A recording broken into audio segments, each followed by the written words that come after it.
এটি ছিল নরসিংদী জেলার 2024-এর ছাত্র জনতার অভ্যুত্থানের একটি রণক্ষেত্র। এই রণক্ষেত্রে খুনি শেখ হাসিনার নির্দেশে এই নরসিংদীর ছাত্রলীগ, যুবলীগ, আওয়ামী লীগের ক্যাডাররা, এই নরসিংদীর পুলিশ নামক কিছু সন্ত্রাসীরা আমাদের ছাত্র জনতার উপরে গুলি চালিয়েছিল।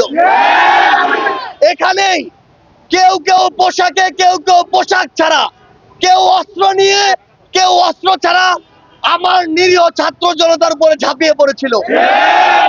আমরা আমাদের জায়গা থেকে শুধু একটি কথাই বলতে চাই, অন্তর্বর্তীকালীন সরকারকে ধন্যবাদ যে তারা এই দায়িত্ব নিয়েছেন, কিন্তু অন্তর্বর্তীকালীন সরকারকে নির্দিষ্ট সময়ের মধ্যে এই যে ঘোষণাপত্র সেটি পুরো দেশের সামনে ঘোষণা করতে হবে।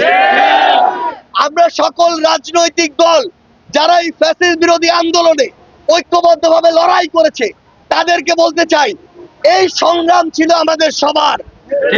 এই সংগ্রামে আমরা কাঁধে কাঁধ মিলিয়ে লড়াই করেছি। তাই আমাদের সংগ্রামের এই ইতিহাসের একটি অংশ হয়ে লিখিতভাবে সংবিধানে ডকুমেন্টেশন থাকা উচিত।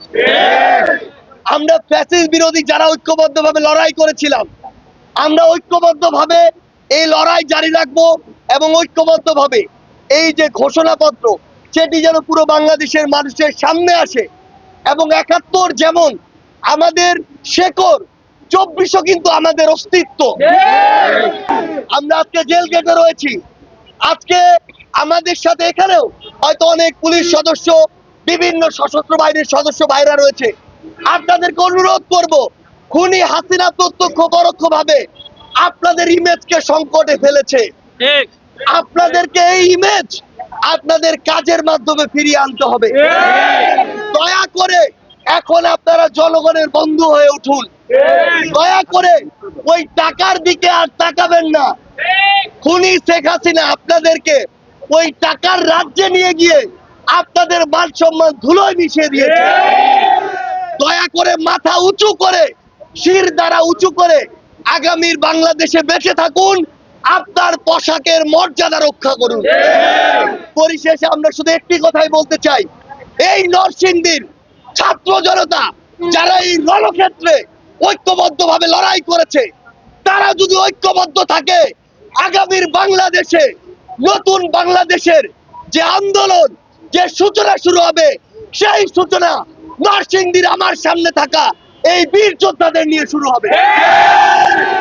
আমরা আপনাদেরকে স্পষ্ট করে বলি, আমরা অন্তর্বর্তীকালীন সরকার যে দায়িত্ব নিয়েছে সেই দায়িত্বের প্রতি শ্রদ্ধা জানাই, তবে দায়িত্ব নিয়ে দায়িত্ব পালন করতে হবে। এটা আমার অভ্যুত্থানের সাথে জড়িত, এটা আমার রক্তের সাথে জড়িত, আমার জীবনের সাথে জড়িত। এখানে বিন্দু রকম এদিক ওদিকের কোনো সুযোগ নেই।